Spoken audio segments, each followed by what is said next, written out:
Ecosystem को बता देना चाहता हूं, उसकी हर साजिश का जवाब अब उसी की भाषा में मिलेगा।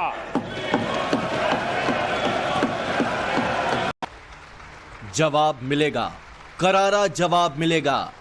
इकोसिस्टम को उसी भाषा में जवाब मिलेगा। संसद में नरेंद्र मोदी की ये चेतावनी थी।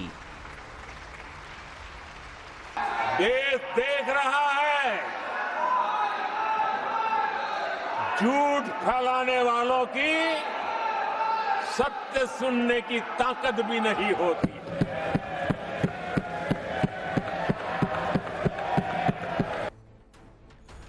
मोदी के खिलाफ अघोषित इमरजेंसी का नैरेटिव विपक्ष ने खूब चलाया है।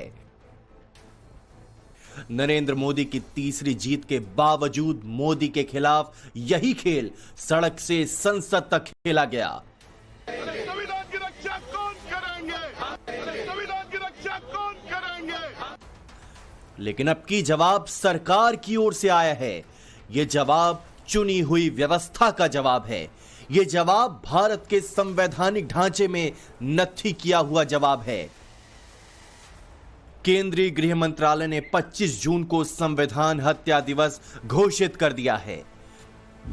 केंद्र के गैजेट नोटिफिकेशन में कहा गया, भारत सरकार ने आपातकाल की अवधि के दौरान सत्ता के घोर दुरुपयोग का सामना और संघर्ष करने वाले सभी लोगों को श्रद्धांजलि देने के लिए 25 जून को संविधान हत्या दिवस घोषित किया है। भारत के लोगों को भविष्य में किसी भी तरह से सत्ता के घोर दुरुपयोग का समर्थन नहीं करने के लिए फिर से प्रतिबद्ध किया है। कांग्रेस पार्टी संविधान की हत्या करते हैं और फिर नाटक करता है, संविधान का कॉपी पकड़ के लहराने का नाटक करता है। ये बहुत गलत बात है।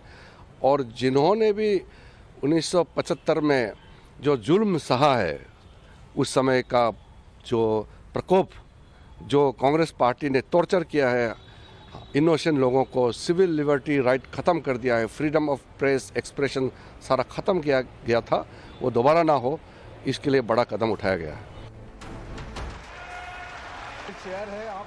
संविधान हत्या दिवस की आधिकारिक घोषणा इस बात की भी मुनादी कर रही है कि नरेंद्र मोदी की तीसरी सरकार को बैसाखी की सरकार बताने, नरेंद्र मोदी को 1/3 प्रधानमंत्री कहने और अगस्त में मोदी सरकार गिर जाने के हवाई किले बनाने वालों को नरेंद्र मोदी पॉलिटिकल चैलेंज दे रहे हैं। वैसे तो संविधान हत्या दिवस घोषित करने के मोदी के इस दांव के बाद कांग्रेस ने 4 जून यानी अब की बार के चुनाव नतीजों के दिन को मोदी मुक्ति दिवस जैसे विशेषण देने शुरू किए हैं। लेकिन संविधान हत्या दिवस के सरकारी गैजेट नोटिफिकेशन का ये जवाब कितना दमदार है, इसे खुद जनता समझ रही होगी।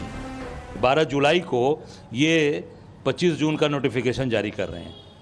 25 जून बीते, अभी समय हुआ, आज इनको याद आ रहा है 12 जुलाई को आ रहा है। मैं समझता हूँ कि पूरी तरीके से ये घबराहट है, परेशान है कि अब ये इनके हाथ से सत्ता जा रही है, तो सत्ता प्राप्त करने के लिए सत्ता हमारे साथ कैसे रहे, इसके लिए ये कोई भी कदम उठा सकते हैं, कोई भी निर्णय ले। संविधान की रक्षा कौन करेंगे? सवाल यह है कि मोदी की तीसरी सरकार को कमजोर बताने वाला विपक्ष क्या किसी भुलावे में है? मैं नरेंद्र दामोदर दास मोदी, क्या नरेंद्र मोदी ने ट्रेलर देना शुरू कर दिया है कि उनकी सरकार कमजोर नहीं पड़ी, भले बीजेपी को लोकसभा में अब की बार 240 सीटें ही आई हों? 25 जून 1975 को इंदिरा गांधी ने आपातकाल लगा दिया था। आपातकाल भारतीय लोकतंत्र के इतिहास का सबसे बड़ा और काला अध्याय है। आपातकाल में राजनीतिज्ञ, मीडिया और यहां तक कि जनता के अधिकारों को बंधक बनाने के अलावा संविधान की मूल भावना और उसकी आत्मा में बदलाव किया गया। लोकसभा का कार्यकाल 5 साल से ज्यादा चलाया गया। अब मोदी सरकार ने संविधान हत्या दिवस मनाने का फैसला लिया है और इस फैसले से मोदी सरकार ने राजनीति में दूरगामी संदेश देने का प्रयास किया है। नरेंद्र मोदी ने अब की बार बीजेपी के हार जाने के विपक्ष के नैरेटिव की हवा मंत्रिमंडल गठन, लोकसभा स्पीकर के चुनाव और पहले संसद सत्र के एजेंडे में विपक्ष को हावी न होने देने के जरिए पहले ही निकाल दी है। उधर सरकार के फैसलों में भी इसकी झलक दिखाई जा रही है। ऐसा नहीं कि संविधान हत्या दिवस घोषित कर ऐसा संकेत सिर्फ केंद्र सरकार के जरिए ही नरेंद्र मोदी दे रहे हों। मैं आपकी अनुज्ञा से समान नागरिक संहिता उत्तराखंड विधेयक 2024 को प्रस्तावित करने हेतु सदन की अनुज्ञा चाहता हूँ। शुक्रवार को ही उत्तराखंड में यूसीसी पर बनी कमेटी ने अपनी रिपोर्ट सार्वजनिक की। यूसीसी का कानून फरवरी में ही उत्तराखंड की विधानसभा से पास हुआ था। मार्च में उसे राष्ट्रपति की मंजूरी मिली थी। अब एक्सपर्ट कमेटी की रिपोर्ट को पब्लिक डोमेन में डालने के साथ अक्टूबर तक यूसीसी लागू कर देने का ऐलान हुआ है। देश में यूसीसी लागू करने वाला पहला राज्य बनने की ओर बढ़ चले उत्तराखंड के मुख्यमंत्री पुष्कर सिंह धामी सम्मानित भी किए गए। ये सम्मान उत्तराखंड की देवतुल्य जनता का है, जिन्होंने हमको यूसीसी पास करने के लिए अवसर प्रदान किया, यानी कि सरकार में आने का अवसर दिया और हमने उनसे किया हुआ वायदा पूरा किया। ये सम्मान मेरा नहीं है, ये सम्मान उत्तराखंड की देवतुल्य जनता का है। उत्तराखंड में लागू होने जा रहे यूसीसी में सबसे बड़ी बात यह है कि आदिवासी समाज इसके दायरे में नहीं है, लेकिन धर्म के आधार पर मुस्लिम समाज को यूसीसी से डिस्काउंट नहीं है।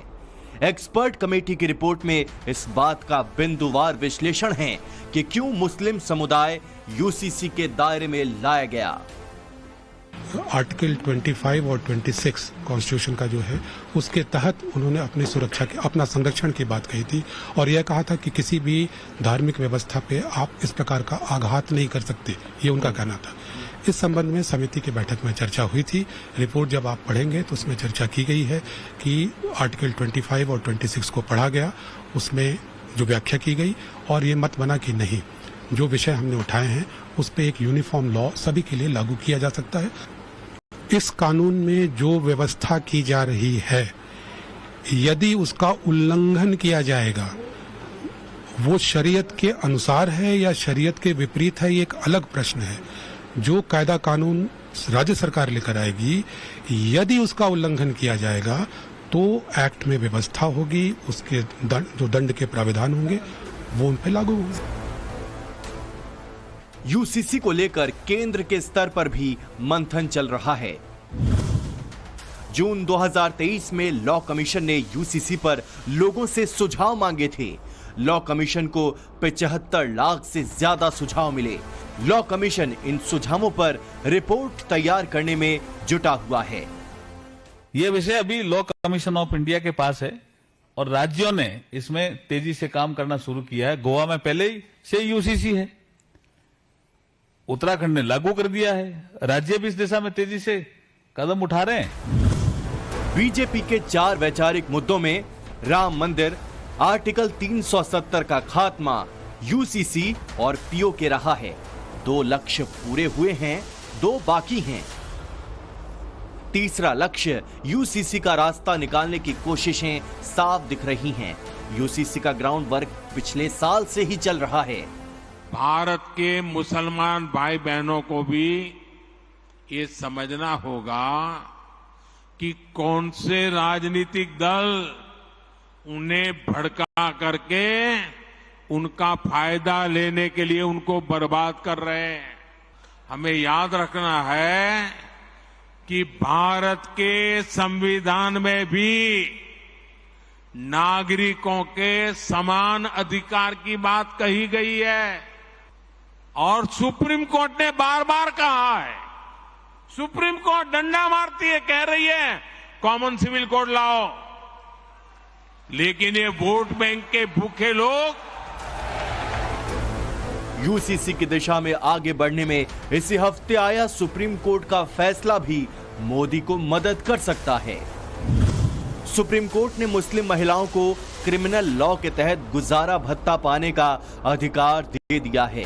शाहबानों का हक मारने के लिए राजीव गांधी सरकार ने मुस्लिम महिलाओं पर लागू होने वाला पर्सनल लॉ 1986 में बनाया था, लेकिन सुप्रीम कोर्ट ने साफ किया है कि 1986 का कानून मुस्लिम महिलाओं को सीआरपीसी के सेक्शन 125 के तहत अधिकार पाने से नहीं रोक सकता। एक और सुप्रीम कोर्ट का ये फैसला यूसीसी के एजेंडे पर सरकार के लिए मददगार हो सकता है, तो दूसरी ओर संविधान वाली आर पार की लड़ाई में भी विपक्ष को आईना दिखाने का ये जरिया बना है। हाल में संपन्न चुनावों में और उसके बाद शपथ ग्रहण में संविधान लेकर जो लोग आए थे, सर्वोच्च न्यायालय के डिसीजन ने भारत की संविधान पे आए सबसे बड़े संकटों में से एक का उत्तर दिया है। 1985 शाहबानो केस आता है, सर्वोच्च न्यायालय का निर्णय एक गरीब मुस्लिम महिला को, शायद मुझे ध्यान नहीं है, 120 रुपए या कुछ ऐसे के आसपास का मेंटेनेंस देना था, और उस समय यह लगता है कि यह शरिया के विरुद्ध है, तो तत्कालीन कांग्रेस सरकार जो स्वर्गीय राजीव गांधी जी के नेतृत्व में चल रही थी, उसने सर्वोच्च न्यायालय के निर्णय को रौंद कर संविधान से ऊपर शरिया को कर दिया था। मैं चुनौती से कहता हूं, दुनिया में एक सेकुलर देश बताइए जहां सुप्रीम कोर्ट के जजमेंट से ऊपर शरिया होता हो। संविधान खतरे में था। यह हमें फिर याद दिलाता है कि संविधान को कितना बड़ा खतरा, जब जब ये सत्ता में आए हैं, अनेक अनेक प्रकार से संविधान को खतरे में डाला है। For more of such videos, do like, share and subscribe to ET Now Swadesh.